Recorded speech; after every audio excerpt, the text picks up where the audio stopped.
তো এটা হচ্ছে পার্ট 2। তো আমরা এখন এক জায়গায় যাচ্ছি, সেখানে দেখাও কত জল বেড়েছে। আর আমি ছাতা নিয়েছি, আর্যকেও ধরি, ও জলে পড়বে তাহলে আমাকে মাইমা প্রচুরই মারবে। তাহলে তোরা ভিডিও করছিস, তুই কেন ওকে ছাতা দিস নি, নিজের মাথায় ছাতা নিয়ে ঘুরছিস। বলছি তাহলে চল এক জায়গা থেকে গিয়ে জল দেখিয়ে আছে। ভোলে রাজের এখান থেকেও একদিন একটা খেলার মাঠ আছে, জল ছেড়েছে, দেখলে কি বলবে গাইস। এখানে মানে ওখানে গিয়ে দেখা হচ্ছে, তোমরা পোল আছে, এই পোলটার ভেতর দিয়ে জল দেখবে, এই পাশে এসে তোমরা।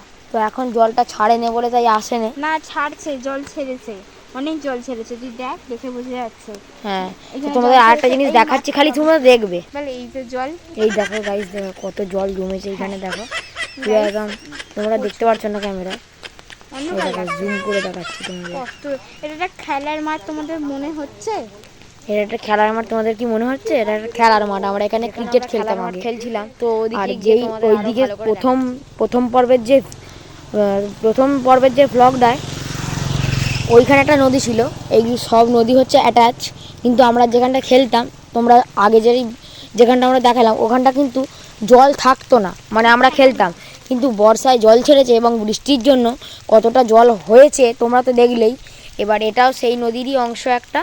তো আমরা এখানেই ভিডিওটা শেষ করছি।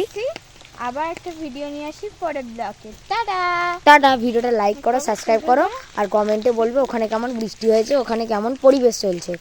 তো নোটিফিকেশান বেলটা অন করে রাখবে এরকম আরও ভিডিও পাওয়ার জন্য। আর ভিডিওটা ভালো লাগলে লাইক করো। টাটা।